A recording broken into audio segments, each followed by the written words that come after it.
Assalamualaikum warahmatullahi wabarakatuh. Bismillahirrahmanirrahim. Innal hamdalillah nahmaduhu wa nasta'inuhu wa nastaghfiruh wa na'udzu billahi min shururi anfusina wa sayyiati a'malina. Man yahdihillahu fala mudilla lahu wa man yudlil fala hadiya lahu.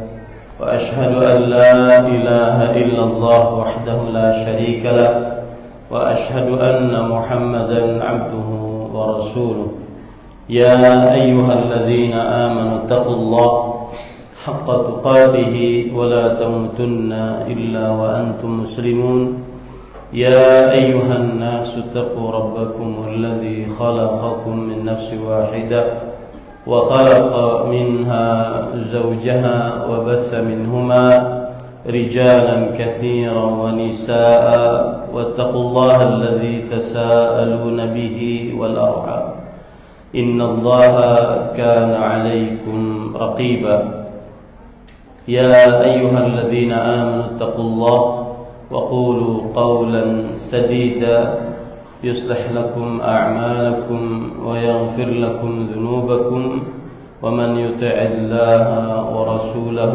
فقد فاز فوزا عظيما. أما بعد فإن أصدق الحديث كتاب الله وأحسن الهدي هدي محمد صلى الله عليه وعلى آله وسلم وشر الأمور محدثاتها وكل محدثة بدعة وكل بدعة ضلالة وكل ضلالة في النار.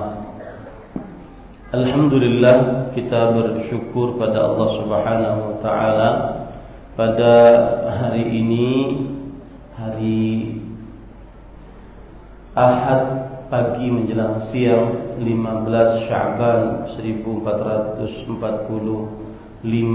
Hijriah, kita dimudahkan oleh Allah Subhanahu wa taala untuk duduk bersama mengkaji kembali ayat-ayat suci Al-Qur'an dan hadis-hadis Rasul sallallahu alaihi wa ala alihi wasallam dengan membahas tema ahaditsu lailatul nisfi min Sya'ban, hadis-hadis nisfu Sya'ban. Salawat dan salam semoga selalu Allah berikan kepada Nabi kita Muhammad sallallahu alaihi wa ala alihi wasallam, pada keluarga beliau, para sahabat serta orang-orang yang mengikuti beliau sampai hari kiamat kelak. Dengan nama-nama Allah yang husna dan sifat-sifatnya yang mulia, kita berdoa, Allahumma inna nas'aluka ilman nafi'an wa rizqan tayyiban wa amalan mutaqabbala. Allahumma amin. Ahibati fillah, afanillah wa iyyakum kaum muslimin yang saya cintai karena Allah. Semoga Allah Subhanahu wa taala selalu memberikan afiat kepada kita di dunia dan di akhirat.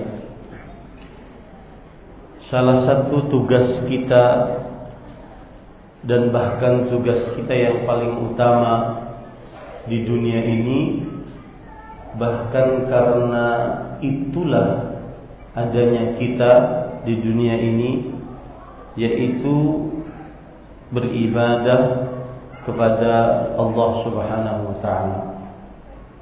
Allah berfirman di dalam Al-Qur'an, "Wa ma khalaqatul jinna wal insa illa liya'budun." Tidaklah kuciptakan jin dan manusia melainkan supaya mereka beribadah kepadaku.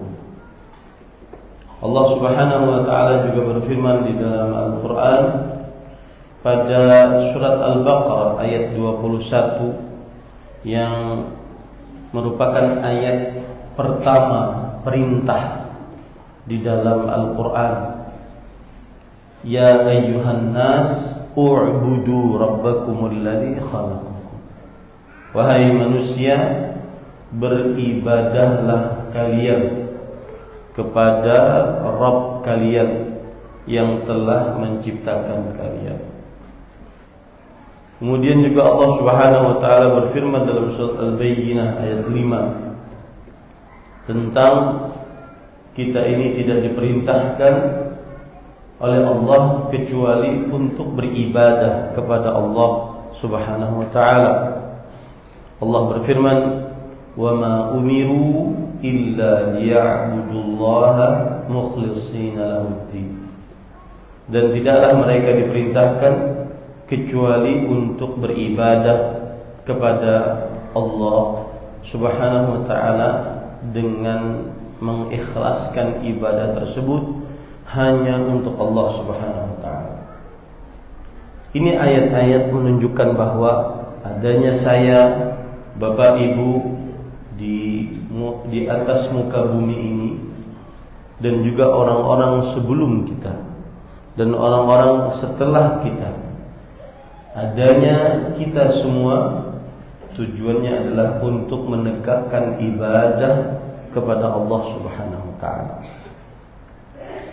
Kemudian termasuk dari rahmat Allah kepada kita, Allah Subhanahu wa taala mengutus para rasul alaihi wassalatu wassalam, dimulai dari rasul yang pertama Nuh alaihi salam sampai kepada rasul yang terakhir Muhammad sallallahu alaihi wasallam, untuk mengajari kita bagaimana tata cara beribadah kepada Allah Subhanahu wa taala. Itu rahmat Allah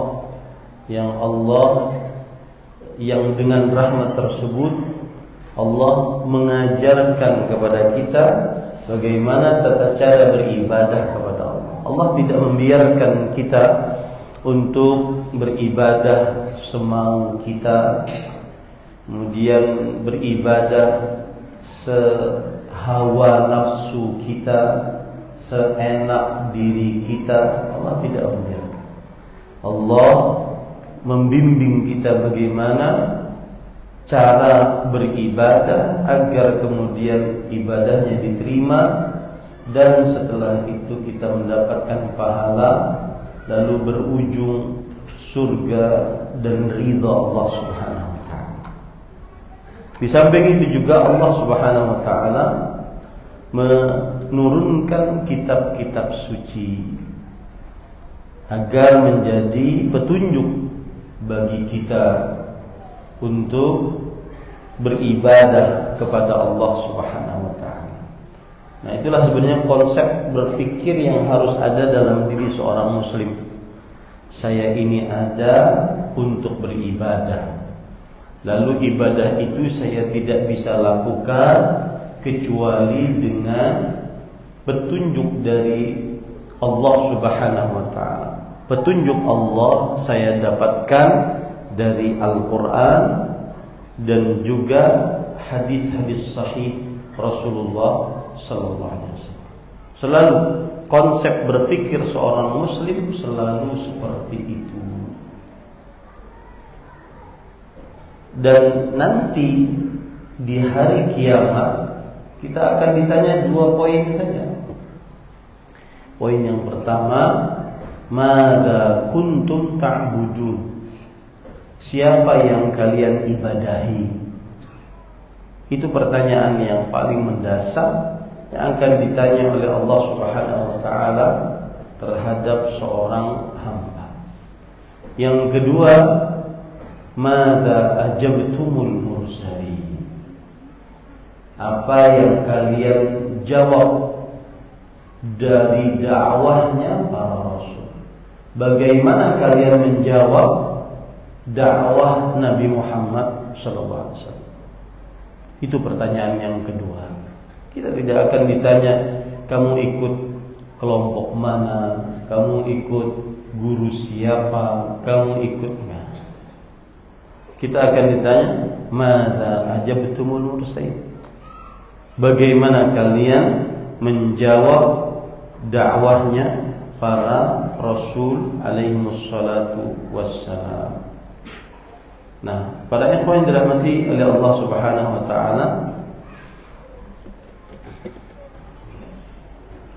dari konsep ini, maka ketika kita berbicara tentang nisfu Sya'ban, akhirnya para ulama banyak menulis tentang nisfu Sya'ban. Di antara tulisan-tulisan para ulama dari mulai semenjak dahulu tentang nisfu Sya'ban, di antaranya yaitu kitab Ma Wudiha Wastabana fi Fadail Syahri Sya'ban, yang jelas dan terang dalam keutamaan-keutamaan bulan Sya'ban, ditulis oleh ulama yang bernama Ibnu Dihyah Al-Kalbi, atau namanya Umar bin Al-Hasan As-Sibti Al-Andalusi, yang lebih dikenal dengan Ibnu Dihyah Al-Kalbi. Beliau ini ulama Islam, wafat pada tahun 633 Hijriah. Berarti beliau ulama Islam abad ke-7 Hijriah. Berarti abad ke-7 Hijriah sudah ada yang membicarakan tentang hadis-hadis yang berkaitan dengan bulan Sya'ban. Begitu juga kitab Tatriz Hukmi Shaumi Rajab wa Sya'ban, ringkasan tentang hukum puasa bulan Rajab dan bulan Sya'ban, yang ditulis oleh Ibnu Al-Attar, atau namanya adalah Ali bin Ibrahim Ibnu Al-Attar. Ini ulama Islam abad ke-8 Hijriah, karena wafat pada tahun 724 Hijriah. Kemudian juga ada kitab yang ditulis oleh para ulama bahkan sebelum itu. Kitab-kitab yang ditulis oleh para ulama bahkan sebelum itu. Di antaranya adalah kitab Al-Amali yang ditulis oleh Ibnu Asakir. Beliau ulama Islam abad ke-6 Hijriah, wafat pada tahun 571 Hijriah. Kemudian juga ada kitab yang ditulis pada abad ke-4 Hijriah. Jadi kita tadi urut ya. Tadi sudah saya sebutkan abad ke-6, abad ke-7 ada, abad ke-8 ada, abad ke-4 Hijriah ada juga, yang berjudul Ma Warada fi Lailatin Nisfi min Sya'ban. Riwayat-riwayat yang berkaitan dengan malam nisfu Sya'ban, yang ditulis oleh Abu Bakar Muhammad bin Al-Husain Al-Ajurri, wafat pada tahun 360 Hijriah. 360 Hijriah. Sekarang kita berapa? 1445 Hijriah. Berarti 1100 tahun yang lalu sudah ada yang membicarakan ini dari para ulama rahimahullah ta'ala.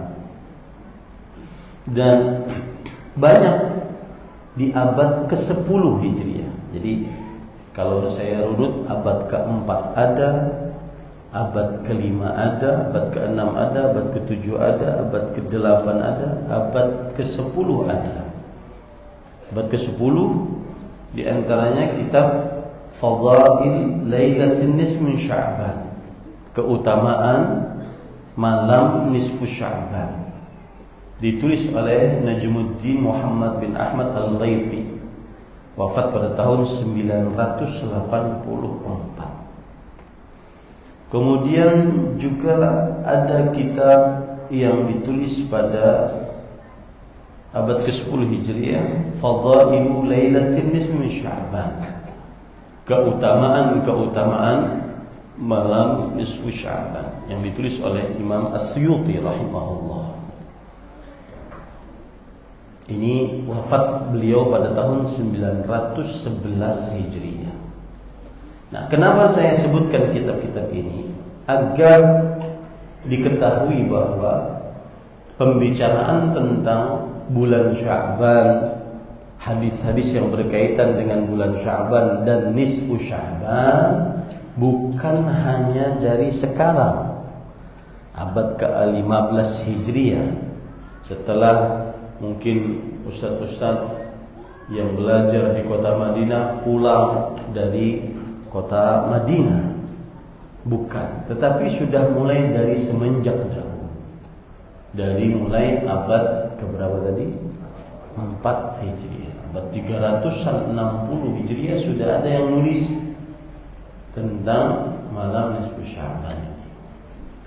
Nah, para ikhwah yang dirahmati oleh Allah, keistimewaan orang-orang di zaman sekarang, keistimewaan ulama-ulama di zaman sekarang, mereka kitab-kitab yang lama-lama itu dikumpulkan, lalu diteliti, kemudian keluarlah sebuah tulisan terbaru yang sudah diteliti hadis-hadisnya, sudah diteliti rawi terhadap hadis tersebut, dan seterusnya. Nah, di antara kitab-kitab yang baru-baru di abad ini, abad ke-15 Hijriah, yang ada pada saya di antaranya adalah kitab yang ditulis oleh Fadilat Syekh Al-Muhaddits ahli hadis Abu Ubaidah Fadilat Syekh Masyhur bin Hasan Al-Salman, murid senior dari Syekh Al-Albani rahimahullah, yang berjudul Husnul Bayan fi ma warada fi Lailatin Nisfi Sya'ban.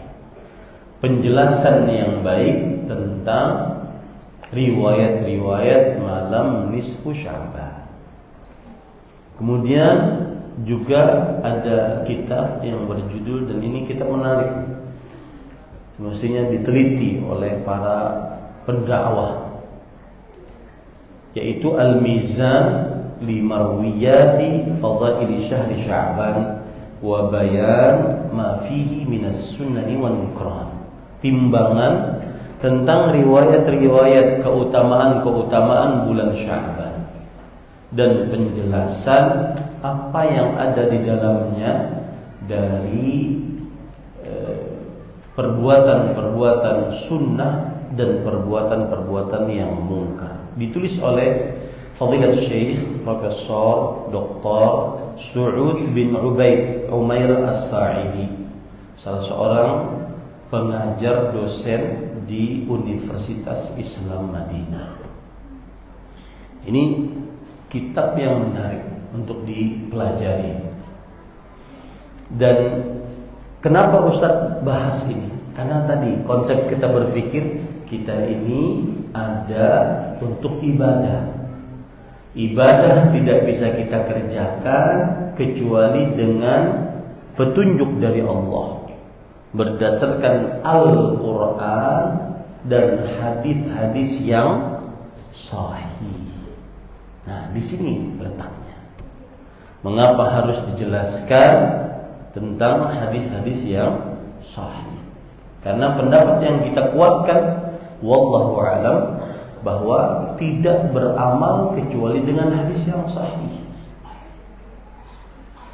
Seperti perkataan Abdullah bin Mubarak rahimahullah, fi sahihil hadis syughlun an saqimi, syughlun an saqimi. Dalam mengamalkan hadis yang sahih sudah menyibukkan daripada mengamalkan hadis yang lemah. Dan juga ketika kita membicarakan hadis-hadis yang palsu, mungkar, hadis-hadis lemah sekali, maka kita ingin mengajari kepada umat tidak boleh sembarangan meriwayatkan sebuah keutamaan tentang sesuatu disandarkan kepada Rasulullah SAW tanpa mengetahui bahwa hadis tersebut adalah hadis yang sahih. Siapa yang ikut menyebarkan hadis palsu tentang keutamaan sesuatu, maka dikhawatirkan nanti masuk ke dalam hadis Rasul sallallahu alaihi wasallam yang berbunyi, man kadzaba alayya muta'ammidan falyatabawwa maq'adahu minan nar. Siapa yang berdusta atas namaku, yaitu Rasulullah sallallahu alaihi wasallam, dengan sengaja, maka hendaklah dia mengambil tempatnya di neraka. Gitu ya. Baik. Para ikhwan yang dirahmati oleh Allah Subhanahu wa taala, sebelum saya masuk untuk membaca salah satu dari kitab yang saya sebutkan tadi, satu lagi yang ingin saya sampaikan. Dakwah salaf atau dakwah yang mengusung sunnah sering dituduh dengan intoleran, tidak toleransi, dengan tuduhan bahwa suka mengatakan amaliyah sebagian kaum muslimin dengan bid'ah. Suka mengatakan amaliyah kaum muslimin dengan bid'ah. Padahal itu masih ranah khilaf, kata mereka. Tuduhannya gitu. Bisa dimaklumi ini. Maka para ikhwah, di sana ada 4 madhab fikih. Madhab Hanafi, Maliki, Syafi'i, dan Hanbali. Gitu? Ada terkadang dalam sebuah permasalahan fikih, madhab Hanafi mengatakan ini bid'ah, sedangkan madhab Syafi'i mengatakan itu sunnah. Apakah kemudian kita tuduh madhab Hanafi suka membid'ahkan amaliyah kaum muslimin? Kenapa kemudian itu dikatakan sebagai khazanah fikih Islam? Ya. Jadi maksud saya, tidak benar tuduhan tersebut bahwa dakwah yang mengusung dakwah sunnah, mengusung dakwah salaf suka mengatakan amaliyah kaum muslimin bid'ah. Tidak benar. Kalaupun seandainya ada, maka tentunya berdasarkan ilmu yang memang ada dasar bahwa memang amaliyah tersebut belum ada contoh dari Rasul sallallahu alaihi wasallam sehingga dikatakan bid'ah. Dan itu biasanya juga diambil dari perkataan-perkataan para ulama terdahulu, bukan ulama-ulama sekarang. Anggap saja ulama sekarang dari mulai dakwahnya Syekh Muhammad bin Abdul Wahab. Itu abad keberapa? Syekh Muhammad bin Abdul Wahab wafat pada tahun 1206 Hijriah. Kita sekarang berapa? 1400. Berarti Syekh Muhammad bin Abdul Wahab, beliau itu ulama abad ke-13 Hijriah. 13, 14, 15, 200-an tahun saja. Tapi kita biasanya mengatakan amaliyah ini bid'ah dengan perkataan ulama yang jauh, bukan ulama abad ke-12, kadang abad ke-7, kadang abad ke-4, kadang abad ke-5. Seperti dalam kasus ini, kasus mengkhususkan ibadah sholat pada malam nisfu Sya'ban. Ini tidak kita ambil perkataannya dari para ulama abad ke-12an ini, kan? Kita ambil jauh. Nanti saya akan bacakan, ya. Contoh misalnya, kita mulai baca, ya. Saya akan baca karena kemarin di Samarinda saya baca kitab yang tadi, yang Al-Mizan li Marwiyat Fadail Syahr Sya'ban, timbangan tentang riwayat-riwayat bulan Sya'ban. Sekarang di Balikpapan saya akan baca Husnul Bayan fi ma warada fi lailatin nisfi min Sya'ban. Jadi kalau seandainya ada yang protes, ya saya katakan saya baca kitab. Proteslah sama kitabnya, ya. Dan lebih baik pengajiannya gak usah dibubarin, tapi silakan bikin kajian yang lain, yang ilmiah, yang merupakan penjelasan pembanding dari apa yang disampaikan dari kaum muslimin yang lain. Silakan. Daripada keadaan tidak aman, kita kajian begini aman, alhamdulillah.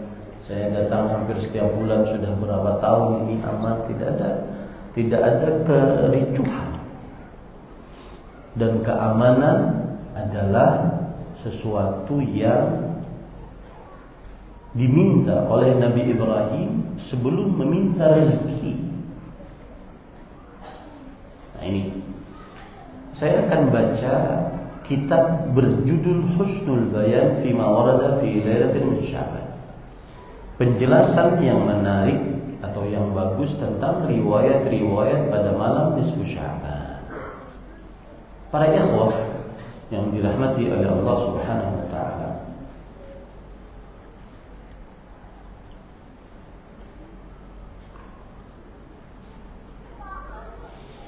ada seorang ulama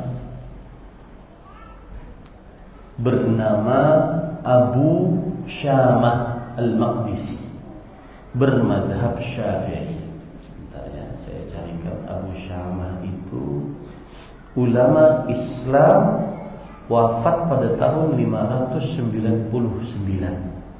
Ingat ya, ini abad keberapa berarti? Karena bukan sekarang. Bukan ulama Saudi. Ini ulama dari negeri, yang jelas beliau wafat di kota Madinah. Di ulama dari kota Damaskus, Suriah. Wafat pada tahun 599 Hijriah. Ulama Islam abad ke-6 Hijriah. Beliau mempunyai kitab judulnya Al-Ba'ith ala Inkaril Hawadith.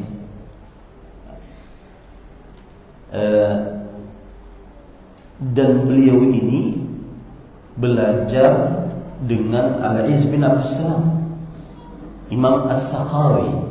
Ini saya rasa saya tidak perlu untuk menjelaskan siapa beliau. Yang jelas kalau dia penuntut ilmu pasti tahu siapa Abu Syamah Al-Maqdisi dan bermadhab Syafi'i. Beliau berkata, qala Ibnu Dihyah fi kitabi ma jaa fi syahr Sya'ban.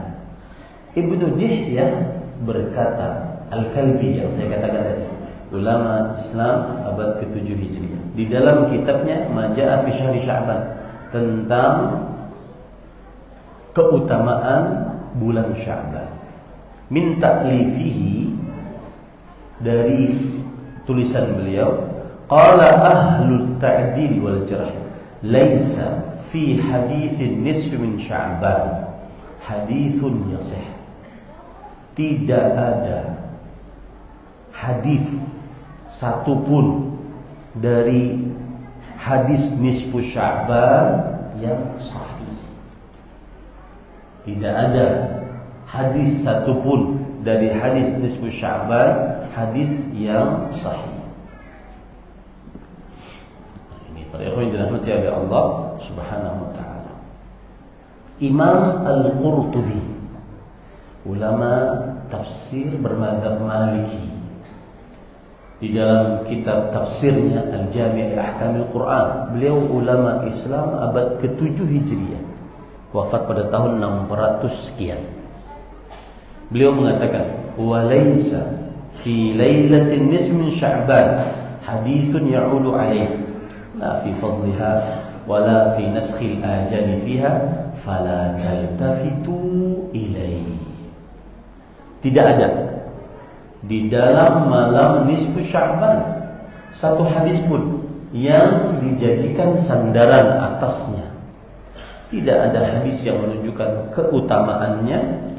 Tidak ada hadis juga yang menunjukkan bahwa malam nisfu Sya'ban dituliskan siapa saja yang mati pada tahun itu. Makanya sebagian orang awam mengatakan bulan Sya'ban itu banyak yang mati, karena ada riwayat yang tersebar bahwa bulan Sya'ban ditulis kembali siapa saja daftar orang mati tahun ini. Padahal menurut Imam Al-Qurtubi tidak ada dalil yang menunjukkan akan itu. Maka janganlah kalian toleh kepada riwayat-riwayat itu. Kemudian para ikhwan yang dirahmati oleh Allah Subhanahu wa taala,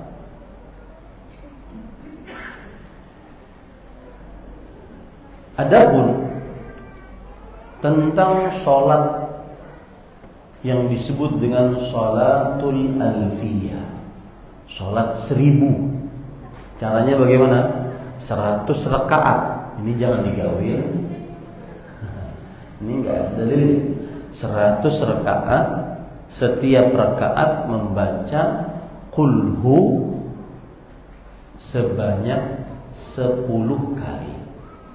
Berarti 10 kali 100 1000 qul hu. Maka disebut dengan sholatul alfiyah, sholat 1000.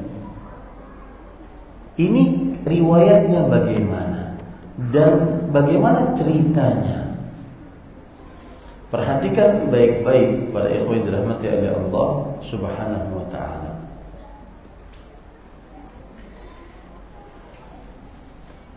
Kisahnya dikisahkan oleh Abu Bakar At-Tartushi di dalam kitab Al-Hawadits wal Bidah. Perkara-perkara yang baru dan perkara-perkara yang bid'ah. Ceritanya bagaimana? Perhatikan. Dan nanti kita bisa mengambil ibrah. Oh, ternyata bid'ah itu kejadiannya begini. Nah, sebelumnya At-Tartushi, Abu Bakar At-Tartushi ini adalah ulama Islam abad ke-6 Hijriah. Lihat ya, saya tidak mengambil dari ulama-ulama Saudi abad ke-12, abad ke-13, 14, 15. Kita tinggalkan dulu ini. Kita ambil dari abad ke-6 Hijriah. Beliau wafat pada tahun 520 Hijriah. Abu Bakar At-Tartushi rahimahullah ta'ala. Dan beliau ini berasal dari Al-Iskandariyah. Iskandariyah di mana? Mesir. Iskandariyah di Mesir. Abu Bakar At-Tartushi rahimahullah, beliau berkata di dalam kitabnya Al-Hawadits wal Bidah, wa akhbarani Abu Muhammad Al-Maqdisi, telah memberitahukan kepadaku Abu Muhammad Al-Maqdisi. Sebentar ya, saya biar mengetahui Al-Maqdisi ini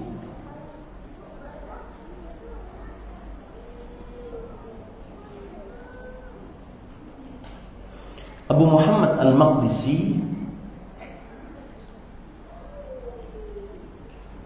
beliau seorang alim di zamannya Abu Bakar At-Tartushi, berarti abad ke-6 Hijriah. Kemudian beliau bercerita, lihat ya, yang punya kitab namanya siapa? Abu Bakar At-Tartushi.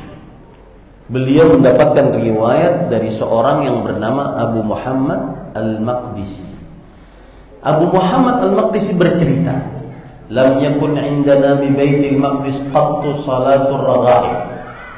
Tidak pernah ada di daerah kami Baitul Maqdis. Baitul Maqdis itu adalah masjid yang ada di Masjidil Aqsa. Nah, Masjidil Aqsa itu adalah, saya pernah ke Masjidil Aqsa. Masjidil Aqsa itu sebuah lahan yang luasnya 1,2 hektar. Ya, itu namanya Masjidil Aqsa. Kemudian di arah menghadap kiblat di kanannya itu nanti ada Baitul Maqdis, sebuah masjid kecil. Disitulah Rasulullah SAW mengimami para anbiya dan para rasul pada waktu malam Isra dan Mi'raj. Begitu ya. Nah, beliau bercerita, belum ada di tempat kami di Baitul Maqdis sholat yang namanya sholat raghaib, sama sekali belum ada. Hadhihi hiya allati tusalla fi Rajab wa Sya'ban. Itu sholat yang dilakukan pada bulan Rajab dan pada bulan Sya'ban. Wa awwalu ma hadathat indana fi sanati. Lihat, terjadi pertama kali di kita, di tempat kita berarti di mana? Baitul Maqdis, Masjidil Aqsa. Sanata atau ya fi sanati 48 wa 400. Tahun 448. Nabi wafat kapan? Bila Nabi pian wafat tahun berapa? La ilaha illallah. Inna lillahi wa inna ilaihi raji'un. Tahun berapa? Inna lillahi. Ulun betapun tahun, lain tanggal. Tahun ke-11 Hijriah. Tahun berapa? 11 Hijriah. Ini tamparan keras bagi kita semua yang mengaku asyhadu anna Muhammadan Rasulullah, akan tetapi belum pernah hatam baca sejarah Nabi Muhammad sallallahu alaihi wasallam. Tapi bisa scroll TikTok 8 jam per hari seperti orang tidur. Ini menyedihkan.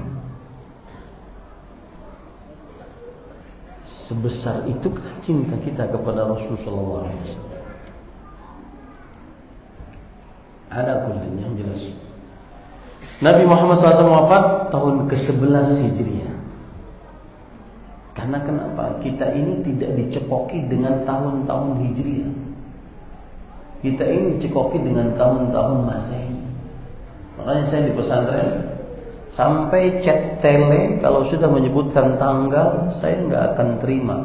Orang-orang bawahan saya atau yang berjuang bersama saya menyebutkan tanggal hanya tanggal Masehi, saya nggak akan terima. Karena itu termasuk wala dan barak terhadap Islam. Pakai tanggalan Hijriah. Bahkan sebagian Muslim belum hafal bulan-bulan Qamariyah. Yang jelas Nabi SAW wafat tahun ke-11 Hijriah. 11 Hijriah. Jadi beliau 40 tahun di kota Madinah, di kota Mekah, lahir di kota Mekah sampai umur 40 tahun, kemudian beliau diangkat menjadi nabi dan rasul, lalu berdakwah di kota Mekah selama 13 tahun. Berarti umur beliau 53 tahun. Setelah umur 53 tahun baru berhijrah ke kota Madinah. Di kota Madinah selama 10 tahun. Tahun ke-11-nya beliau meninggal. Paham sampai sini? Ini sholat belum ada. Sholat yang dikerjakan oleh kaum muslimin, kumpul-kumpul pada malam nisfu Sya'ban, dari mulai Nabi berdakwah, diutus menjadi Nabi dan Rasul, 13 tahun di kota Mekah, 10 tahun di kota Madinah, itu belum ada sampai Nabi wafat. Baik, sudah. Kemudian sahabat yang paling terakhir meninggal tahun 110 Hijriah. 110 Hijriah. Kunyahnya Abu Tufail, Amir bin Wafilah, wafat. Ini sholat juga belum ada. Tahun berapa tadi? 110 Hijriah. Setelah zaman sahabat ada zaman disebut dengan zaman tabi'in. Zaman tabi'in yang paling terakhir meninggal dari kalangan tabi'in adalah pada tahun 180 Hijriah, yang bernama Al-Hasan bin Arafah Al-Baghdadi, wafat. Ini sholat belum ada. 180 Hijriah. Setelah zaman tabi'i, lalu zaman tabi'ut tabi'in. Zaman tabi'ut tabi'in yang paling terakhir meninggal bernama Khalaf bin Khalifah Al-Abdi Al-Basri, tahun 257 Hijriah. Tahun 257 Hijriah. Baik. Belum ada ini sholat. Kenapa? Karena adanya tahun berapa tadi? 448 Hijriah. Ustaz, imam-imam itu tahun berapaan? Imam Abu Hanifah, Imam Malik, Imam Syafi'i, Imam Ahmad bin Hanbal, tahun 200-an. Mereka itu ulama Islam abad ke-3 Hijriah. Tahun ini tadi. Belum ada di zaman mereka. Imam yang 4 itu belum ada. Amaliyah sholat malam nisfu Sya'ban di zaman imam yang 4 belum ada. Buktinya ini, kisah ini, walhamdulillah tertulis dan sejarah tidak pernah berbohong. Saya lanjutkan ceritanya. Lalu terjadinya bagaimana? Nih ingat ya, angkanya 448. Nah, jangan dijadikan angka judi slot. Orang dulu, orang Banjar dulu nyebutnya angka buntut, togel. Saya bacakan. Qadima alaina fi Baitul Maqdis rajulun min Nablus. Datang kepada kita di Baitul Maqdis. Ingat, lahan yang lebar 1,2 hektar namanya apa? Masjidil. Kalau kita menghadap ke kiblat, di sebelah kanan arah kiblat, maka ada masjid namanya apa? Baitul Maqdis. Paham ya? Datang kepada kita seorang lelaki berasal dari daerah Nablus. Nun, alif, ba, lam, sin, Nablus. Salah satu desa di Palestina. Yu'rafu bibni Abil Hamra. Namanya Ibnu Abil Hamra, atau dia sering dipanggil dengan Ibnu Abil Hamra. Nah, kemudian perhatikan. wa kana hasanat tilawah. Orang ini baca Qur'annya baik, bagus, suaranya indah, makhrajnya bagus. Ini yang kadang-kadang menjadi fitnah tersendiri. Suara bagus, akhirnya apa yang terjadi? Faqal, dia sholat, bangun. Yusalli fil Masjidil Aqsa, sholat di Masjidil Aqsa. Kapan? Lailatan nisfi min Sya'ban, pada malam nisfu Sya'ban. Fa'ahrama khalfahu rajul. Lalu datang di belakang beliau seorang lelaki. Thumma ndhafa ilaihima thalith wa rabi'. Lalu datang orang ketiga, orang keempat. Fama khatamaha illa wa huwa fi jama'atin katsira. Tidaklah dia selesaikan sholatnya, ternyata di belakangnya sudah banyak jamaah. Tahun berapa itu? 448. Pada malam apa? Nisfu Sya'ban. Laki-lakinya dari mana? Nablus. Dikerjakan di mana?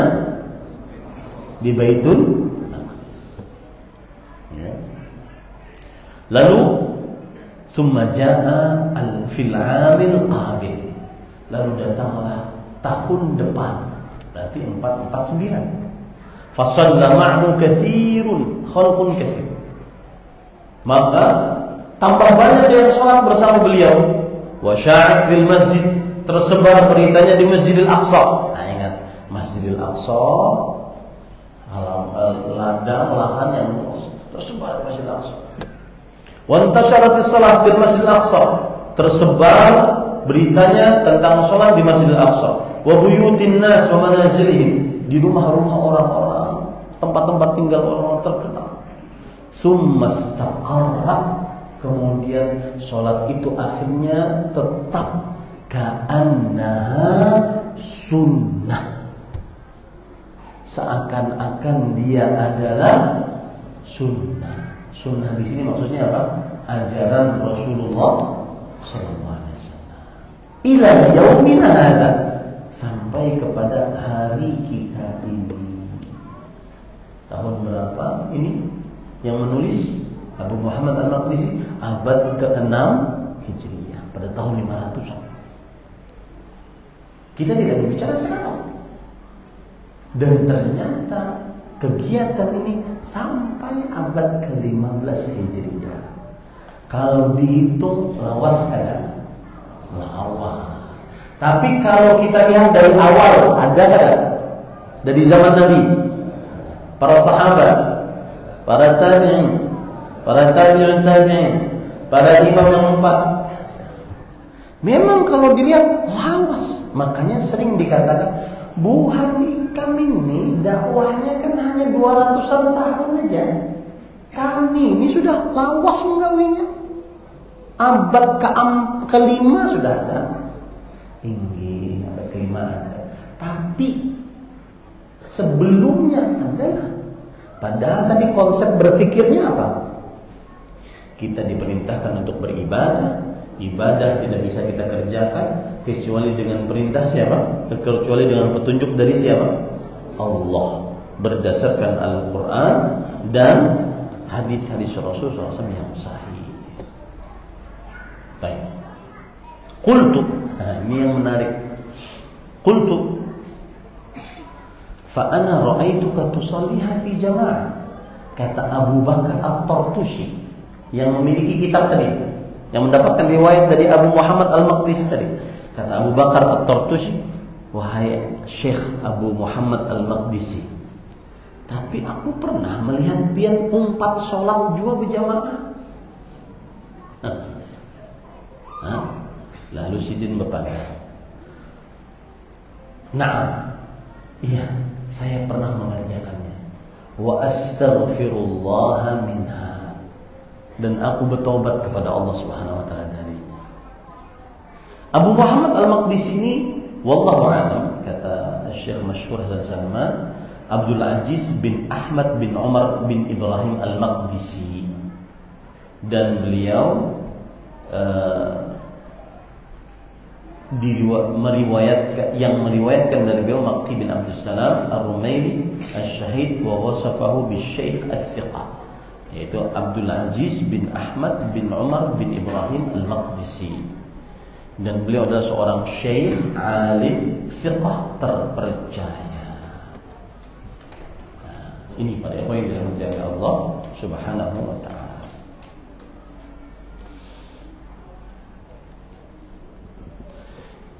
Kemudian para ikhwan yang dirahmati oleh Allah Subhanahu wa taala. Sekarang tadi saya katakan ada kitab yang ditulis pada abad keempat Hijriah, ditulis oleh Ibnu Waddah. Ya, Ibnu Waddah.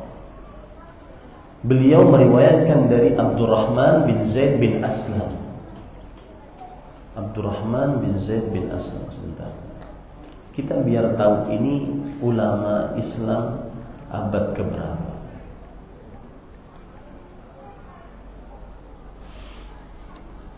Beliau adalah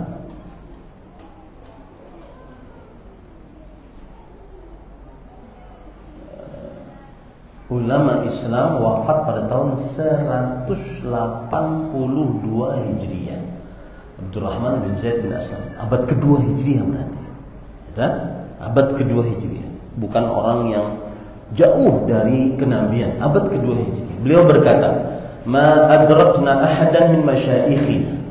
Kami belum pernah mendapati seorang pun dari guru kami, wala fuqaha'ina, dan dari ahli fikih kami, yaltafituna ila lailatin nisfi min Sya'ban, yang menoleh kepada keistimewaan malam nisfu Sya'ban. Beliau ini di zaman 187, berarti zaman tabi'ut tabi'in. Guru-guru beliau berarti para tabi'in. Beliau mengatakan, kami belum pernah mendapati seorang pun dari guru kami, ahli fikih di zaman kami, yang menoleh kepada malam nisfu Sya'ban. Walam nudrik ahadan minhum yadhkuru hadits maqhul. Dan kami tidak mendapati seorang pun dari para ulama tersebut menyebutkan hadis maqhul. Hadis maqhul di sini maksudnya apa? Yaitu maqhul seorang tabi'i yang meriwayatkan ada keistimewaan malam nisfu Sya'ban. Wala yara laha fadlan ala siwaha min al-layali. Dan tidak ada seorang pun yang menganggap bahwa malam nisfu Sya'ban lebih istimewa dibandingkan malam-malam lainnya. Jadi maklumi ya, ini bukan ulama Saudi, ulama abad kedua Hijriah yang berkata seperti ini. 187 Hijriah meninggal. Lihat lagi riwayat itu disebutkan di mana? Di dalam kitab Al-Bid'ah yang ditulis oleh Ibnu Waddah. Lihat lagi, ada seorang bernama Ibnu Abi Mulaikah. Nah, begini Pak, capeknya belajar ilmu hadis, makanya sebagian mahasiswa itu jarang mau masuk fakultas hadis. Karena kita belajar nama orang, kemudian wafatnya capek. Banyak yang masuk ke dalam fakultas syariah karena belajar ilmu fikih. Ya. Ibnu Abi Mulaikah, seorang tabi'i, wafat pada tahun 117 Hijriah. Beliau berkata, perhatikan baik-baik, ini seorang tabi'i. Rasulullah mengajari sahabat, sahabat mengajari tabi'i, berarti dekat sekali dengan zaman Rasulullah SAW. Dan dia adalah merupakan 3 zaman keemasan. Sebaik-baik umatku adalah zamanku, setelahnya zamanku para sahabat, para tabi'in, para tabi'ut tabi'in. Ibnu Abi Mulaikah berkata, Anna Ziyadan An-Numairi yaqul inna lailatan nisfi min Sya'ban ajruha ka ajri lailatul qadar. Ibnu Abi Mulaikah pernah ditanya, wahai Syekh Ibnu Abi Mulaikah, ada seorang yang bernama Ziyad An-Numairi. Perhatikan baik-baik, Ziyad An-Numairi. Wa kana qassan. Ziyad An-Numairi ini kalau lagi berdakwah suka berkesah. Kesah. Jadi isi dakwanya kesah aja. Nggak pernah disebut ayat Quran, hadis Rasul. Kapan umat Islam kalau begitu mau pintar terhadap agamanya? Kesah aja. Yang dikesahkan orang-orang zaman sekarang abad ke-15 Hijriah. Yang tidak ada jaminan apakah dia diridhoi oleh Allah Subhanahu wa taala atau tidak. Kan belum ada jaminan. Yang dijamin diridhoi oleh Allah Subhanahu wa taala para sahabat. Belum ada jaminan orang-orang sekarang. Sesoleh apapun belum ada jaminan. Itu hak Allah Subhanahu wa taala sebenarnya. Ini perhatikan. Jadi mulai zaman dahulu memang sudah ada berdakwah suka dengan kisah-kisah. Memang menarik. Apalagi kalau kisahnya lucu dan porno. Ya? Nah, kemudian Ziyad An-Numairi berkata, "Inna lailatan nisfi min Sya'ban ajruha ka ajri lailatul qadar." Malam nisfu Sya'ban beramal ibadah di dalamnya pahalanya seperti pahala beramal ibadah pada Lailatul Qadar. Wah, berat nih. Maka Ibnu Abi Mulaikah, seorang tabi'i yang belajar langsung kepada sahabat Nabi berkata, "Lau sami'tuhu minhu wa biyadi asal la darabtu biha." Kalau aku dengar pada saat itu dia berbicara di hadapanku dan di tanganku ada pangkungan, paham lah kan pangkungan? Ya, tongkat, niscaya aku akan pukuli dia.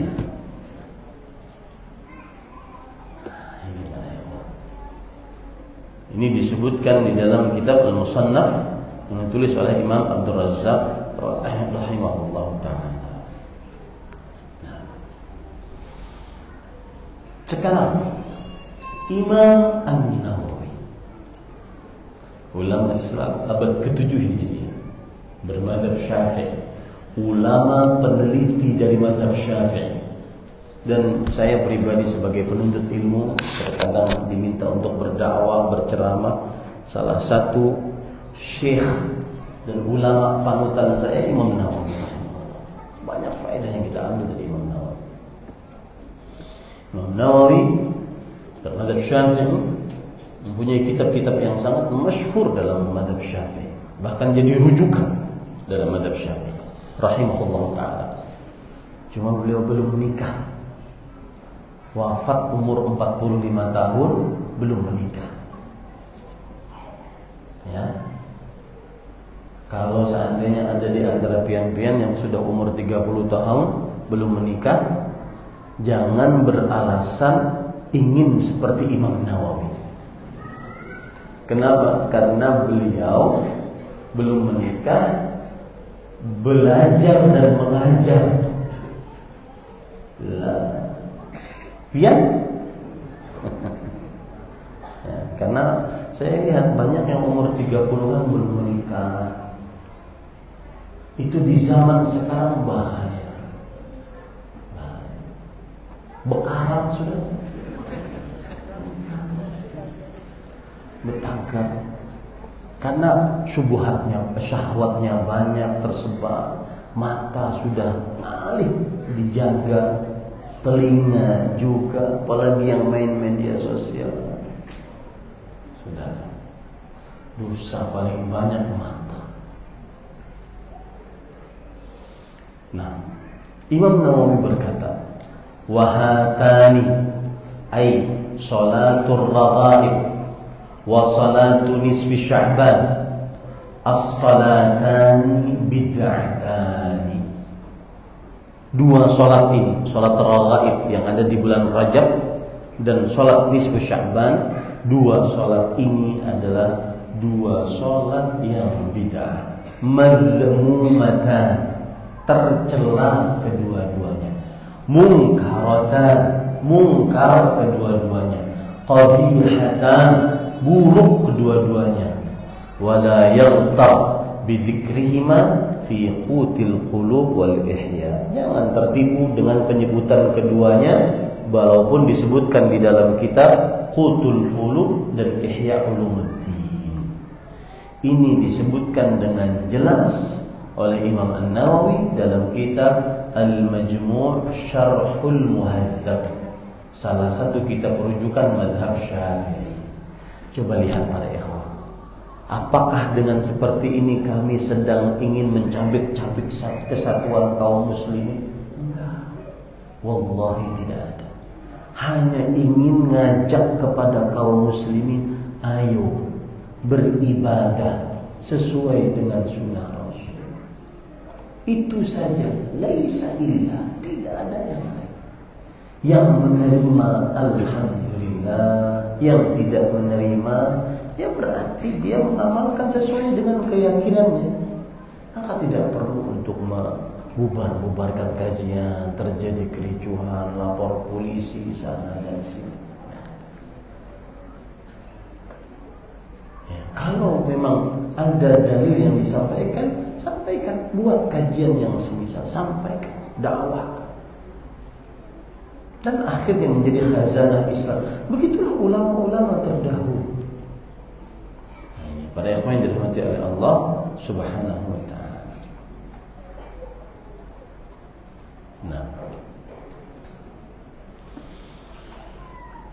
sekarang para ikhwah yang dirahmati oleh Allah Subhanahu wa ta'ala, kita ingin membaca beberapa hadis tentang nisfu Sya'ban, yaitu hadis dari Abu Bakar As-Siddiq radhiyallahu anhu dengan sanadnya sampai kepada Abu Bakar As-Siddiq, sampai kepada Rasulullah SAW. Bunyi hadisnya begini: yanzilu Rabbuna tabaraka wa ta'ala lailatan nisfi min Sya'ban fayaghfiru li kulli nafsin illa musyrikin billah wa musyahid. Allah turun ke langit dunia pada malam nisfu Sya'ban. Lalu Allah mengampuni setiap orang kecuali dua jenis manusia.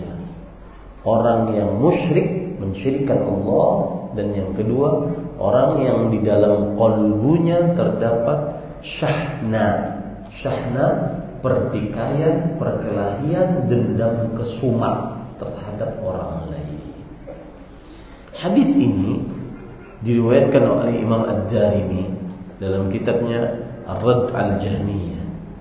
Kemudian diriwayatkan oleh Imam Ibnu Abi Asim dalam kitabnya As-Sunnah, oleh Imam Al-Marwazi dalam kitabnya Musnad Abi Bakar, oleh Imam Ad-Darqutni dalam kitabnya An-Nuzul, oleh Imam Ibnu Khuzaimah dalam kitabnya At-Tauhid, dan banyak para ulama. Kemudian para ikhwan yang dirahmati oleh Allah Subhanahu wa taala, hadis ini diriwayatkan oleh Imam Al-Bazzar, dan di dalam hadis ini ada seorang rawi yang bernama Abdul Malik bin Abdul Malik. Abdul Malik bin Abdul Malik. Nah, para ikhwah yang dirahmati oleh Allah Subhanahu wa taala, berdasarkan rawi inilah akhirnya sebagian ulama ada yang melemahkan hadis ini. Ya, ada yang melemahkan hadis ini. Di antaranya Imam Bukhari. Kata Imam Bukhari dalam kitabnya At-Tarikhul Kabir, Abdul Malik bin Abdul Malik fihi nazar. Rawi ini perlu diteliti orangnya, tidak terpercaya untuk meriwayatkan hadis. Ibnu Hibban, seorang ahli hadis, mengatakan Abdul Malik bin Abdul Malik munkarul hadis jiddan, hadisnya sangat mungkar sekali. Ya. Imam Az-Zahabi rahimahullahu taala mengatakan bahwa setelah beliau menyebutkan perkataan Imam Bukhari yang mengatakan dari fihi nazar, rawi ini perlu diteliti kembali, Imam Az-Zahabi dalam kitabnya Mizanul I'tidal setuju akan hal tersebut. Ini tidak mengapa ya, antum mungkin belum paham tentang ilmu rawi-rawi hadis, saya suruh paham saja ya, agar tahu bahwa para ikhwan yang dirahmati oleh Allah Subhanahu wa taala tidak mudah untuk menentukan hadis ini sahih atau tidak. Berarti juga tidak mudah untuk asal sebar hadis. Nanti dikhawatirkan menyebarkan yang tidak benar dari Rasulullah sallallahu alaihi wasallam. Oleh karena itu, para ikhwan yang dirahmati oleh Allah, Al-Uqaili, seorang ulama hadis, di dalam kitab Ad-Du'afa Al-Kabir, rawi-rawi yang lemah, beliau mengatakan, wa fin nuzuli fi lailatin nisfi Sya'ban ahadits fihi lin, wa fi riwayah fin nuzul fi kulli lailatin ahadits thabitah sihah, qalilatun nisfi min Sya'ban dakhilatun fiha insyaallah taala. Tentang hadis turunnya Allah di setiap malam nisfu Sya'ban, hadis-hadisnya lemah. Di sana ada hadis bahwa turunnya Allah bukan hanya pada malam nisfu Sya'ban, tetapi setiap malam. Ya, tapi setiap malam. Nah, ini yang lebih sahih daripada hanya mengkhususkan pada malam nisfu Sya'ban. Nah,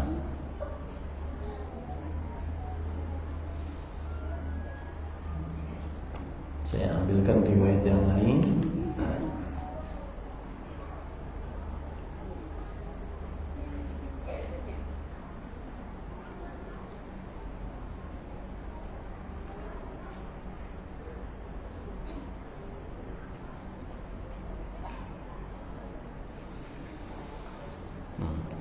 Ada perkataan yang tersebar di internet.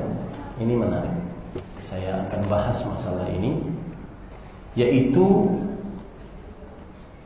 perkataan Imam Asy-Syafi'i rahimahullah ta'ala.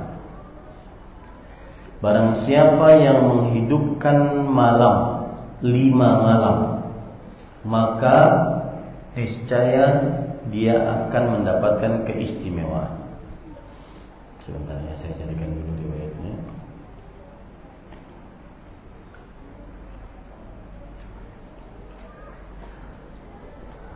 Tetapi sebelum saya bacakan riwayatnya, perhatikan baik-baik. Tidak boleh seorang manusia, siapapun dia, selain Rasulullah SAW, menyebutkan keutamaan, keistimewaan, fadilah malam tertentu kecuali Rasulullah SAW. Kenapa? Karena itu berdasarkan wahyu. Tidak boleh siapapun dia, entah itu dia sahabat Nabi ataupun para tabi'in, para tabi'ut tabi'in, para imam, para ulama setelahnya sampai sekarang. Tidak boleh dia menentukan malam ini istimewa beribadah di dalamnya karena keistimewaan beribadah di malam ini begini. Tidak boleh dia berbicara seperti itu kecuali bersandarkan dari hadis Rasul SAW. Karena yang berhak menentukan bahwa malam tersebut adalah istimewa hanya siapa? Rasulullah sallallahu alaihi wasallam. Perhatikannya beberapa riwayat yang saya ingin ambilkan.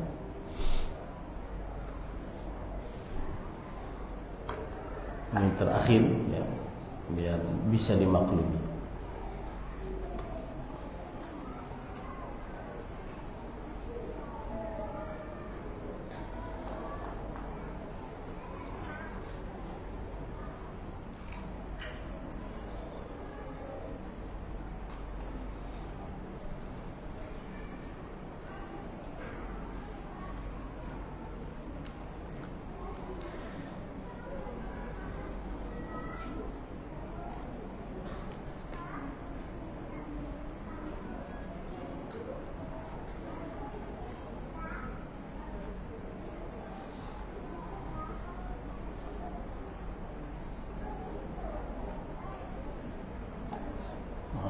Sebentar. Lihat lagi, ada riwayat sebelum riwayat Imam Syafi'i tadi. Karena yang perkataan Imam Syafi'i tersebar di internet, saya lihat. Ayo beribadah pada malam nisfu Sya'ban, karena Imam Syafi'i berkata, barang siapa yang memuliakan beribadah pada 5 malam, maka dia akan mendapatkan begini. Oke, anggap itu perkataan Imam Syafi'i rahimahullah. Berhakkah Imam Syafi'i menentukan sebuah keistimewaan? Tidak.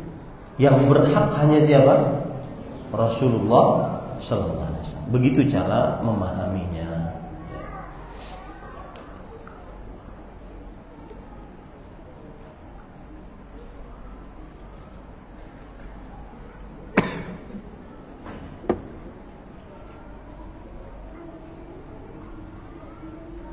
Saya tadi malam panjang lebar menjelaskan ini di Masjid Masjid Al-Amin. Saya ingin menyebutkan perkataan Imam Syafi'i saja, sehingga benar-benar apa yang sudah dimaksud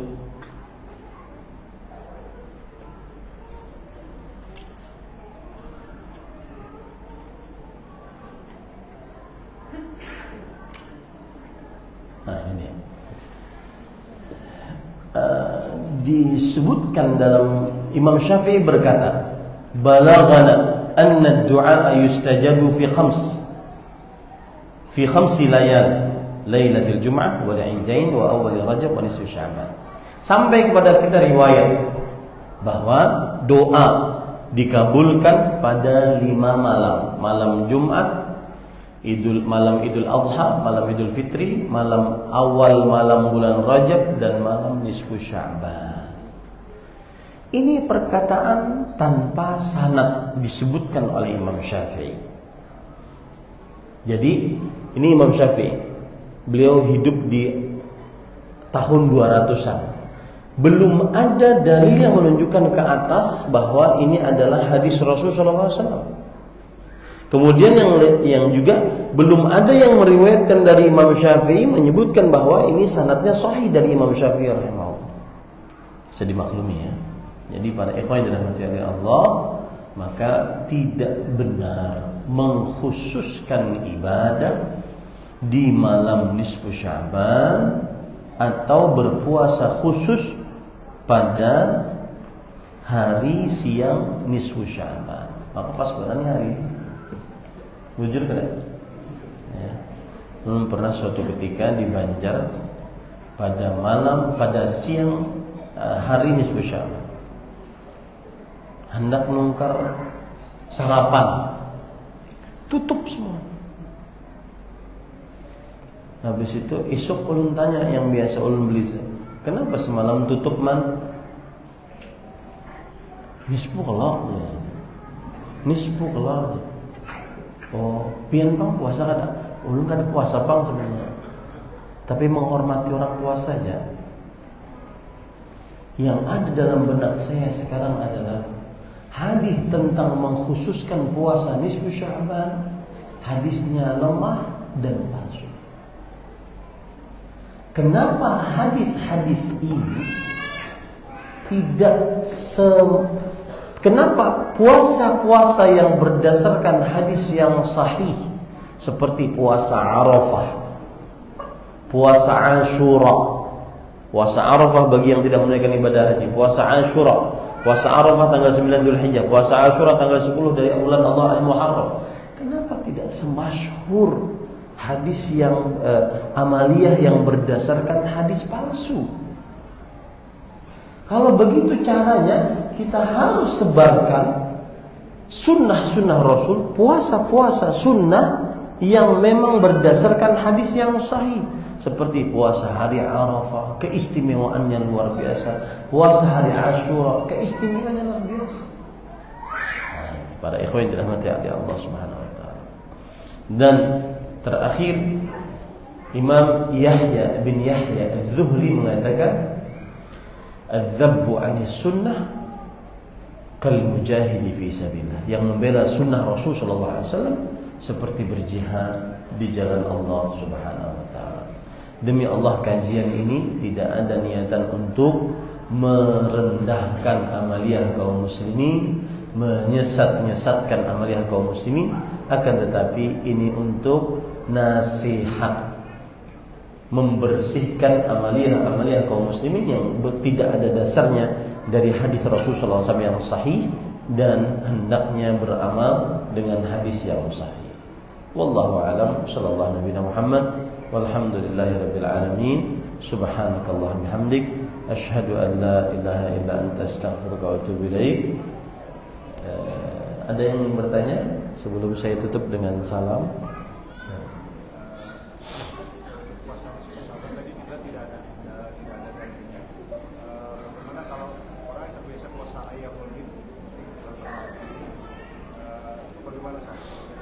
Ya. Sekarang tanggal 15. Kemudian di dalam sunnah Rasul, hadis yang sahih, ada puasa hari-hari putih 13, 14, 15. Maka jika dia bertepatan memang kebiasaannya berpuasa 13, 14, 15, tidak mengapa. Ya. Yang dilarang adalah merasa ada keistimewaan tersendiri untuk tanggal 15 tersendiri dari bulan Syawal. Itu yang terlarang. Kemudian juga kalau seandainya ada orang puasa Daud, pas lagi puasa Daud, memang hari ini yang tanggal 15 Sya'ban bertepatan dengan dia puasa saja, tidak mengapa. Kemudian juga ada puasa 3 hari di bulan, di setiap bulan, kan ada sunnahnya seperti itu. Kemudian dia ingin 3 hari itu 15 Sya'ban, tidak mengapa. Yang tidak diperkenankan adalah menganggap secara khusus ada keistimewaan berpuasa di bulan Sya'ban. Bahkan kalau ada yang berpuasa di bulan Sya'ban, tanggal 15 bulan Sya'ban, karena dia melihat Rasulullah SAW memperbanyak puasa di bulan Sya'ban, maka boleh saja, tidak mengapa. Yang tidak boleh adalah ada keyakinan khusus bahwa ada keistimewaan tersendiri berpuasa tanggal 15 bulan Sya'ban. Kenapa? Karena perlu dalil yang khusus. Wallahu a'lam. Kami 3 bersaudara, laki-laki semua. Sebelum bapak meninggal, rumah diserahkan atau untuk anaknya yang nomor 2. Setelah bapak meninggal, apakah rumah tersebut mutlak milik anak yang kedua? Terus bagaimana status rumah tersebut untuk nomor 1 dan nomor 3? Apakah ada hal haknya juga? Jazakallahu khairan. Ini harus ditegaskan apa yang dimaksud dengan diserahkan kepada anak yang kedua. Apakah dihadiahkan? Ada buktinya atau tidak? Kalau seandainya sekedar diserahkan untuk ditinggali, maka belum tentu itu adalah hadiah dari bapak untuk anak kedua. Kalau berarti belum tentu itu hadiah dari bapak untuk anak kedua, maka berarti anak ke-1 dan ke-3 memiliki hak. Maka nasihat saya, apabila Anda ingin memberikan hadiah-hadiah atau yang disebut dengan hibah-hibah kepada anak-anak Anda, istri-istri Anda, kalau poligami ya, maka berikan sebelum meninggal dan sudah benar-benar pindah kepemilikan sehingga tidak terjadi sengketa setelah meninggal. Misalkan nih, ya misalkan Memisalkan boleh aja Allah. Misalkan ulun bebini 4, misalkan. Ya. Daripada kada wani sama sekali. Ada kawan ulun, ya, Ustaz, saya itu Ustaz, saking cintanya sama istri tidak berani mimpi poligami, nggak berani. Itu bukan cinta, itu penakut. Mimpi kan rohani, subhanallah. Misalkan saya punya bini 4, maka saya kasih A rumah atas nama dia, B rumah atas. Ketika saya masih hidup, itu lebih baik menghindari sengketa. Mun ada rumahnya yang dikasih, mun kededa jangan jual. Nah, ya. Jadi pelajaran, karena terjadi kasus seperti ini. Dan yang banyak terjadi di lapangan adalah, misalkan nih, bapak mengatakan kepada anaknya, sudah, anaknya perempuan kebetulan, kamu tinggal di situ aja, bawa suamimu ke situ, tinggal di situ aja. Sudah bertahun-tahun dia tinggal di situ. Ada atap rusak, dia perbaiki. Ada kurang dapur, kurang luas, dia luaskan. Akhirnya anak perempuan menganggap itu adalah apa? Rumahnya. Padahal belum diberikan oleh orang tuanya. Orang tuanya meninggal, jadilah itu harta sengketa. Saudara-saudarinya mengatakan bahwa itu punya bapak, bukan punya kamu. Kamu cuma disuruh untuk meninggali. Kata si anak perempuan ini, aku sudah keluar miliaran untuk membangun rumah ini kembali. Nah, ini jadi masalah. Makanya sebagai seorang yang duitnya banyak, hartanya banyak, jangan sampai meninggalkan sengketa untuk anak buah, untuk istri, untuk anak-anak. Jangan. Ya, lebih baik dia bagi sudah sebelum meninggal. Wallahu a'lam. Nah, begitu ya. Nah, ada lagi? Cukup sudah? Uyuh sudah? Uyuh nang apa? Nonton aja. Nang dari tadi umpan. Baik. Ini yang bisa kita sampaikan, apa yang baik dari Allah Subhanahu wa taala. Kita cukupkan dengan kafaratul majlis. Subhanallah bihamdika asyhadu an la ilaha illa anta astaghfiruka wa atubu ilaik. Wa sallallahu nabiyana Muhammad walhamdulillahi rabbil alamin. Wassalamu alaikum warahmatullahi wabarakatuh.